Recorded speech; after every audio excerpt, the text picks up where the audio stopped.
Uzņēmums Latvijas dzelzceļš ir pārsteigts par jauniešu rīcību, apzināti pakļaujot savu dzīvību reālām briesmām un sola notikušo izmeklēt. Plašāk stāsta Dana Albrehta un Tāla. Puisis starp sliedēm novieto videokameru, tad noguļas pats un gaida tuvojamies vilcienu. Jaunietis nav viens, viņam ir arī līdzinātāji, vismaz 3, kas notikušo vēro turpat dzelzceļa malā un arī filmē.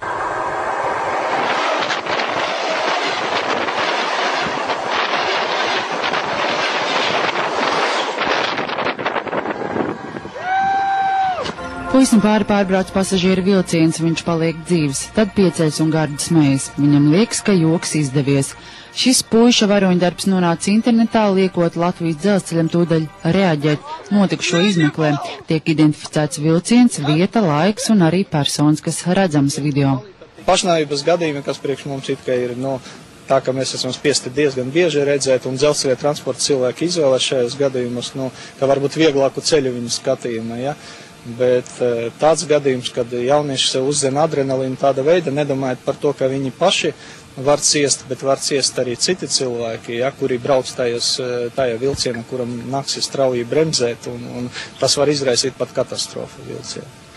Latvijas dzelzceļa pārstāvji uzskata, ka jaunietis, kas gulās zem braucošu vilcienu, dzimis laimes krekliņā, jo izdzīvo tikai retais. Šogad fiksēts 21 dzelzceļa satiksmes negadījums, kuros cietuši cilvēki, no tiem 17 ar letālu iznākumu.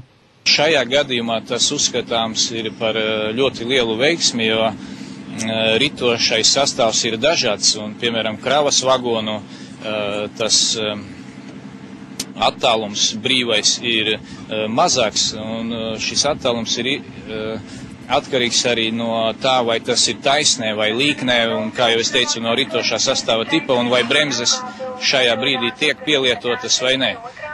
Tā kā vienkārši šokējoši.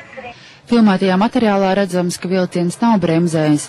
Dzelzceļnieks skaidro, ka tas puisi paglābis ne tikai no varbūtājās nāves, bet arī krimināla atbildības, kas būtu gadījumā, ja ekstrēmi bremzējot ciestu pasažieru un būtu bojāts ritošais sastāvs. Par vilcienu patvarīgu apturēšanu var ieslodzīt cietumā pat uz 7 gadiem.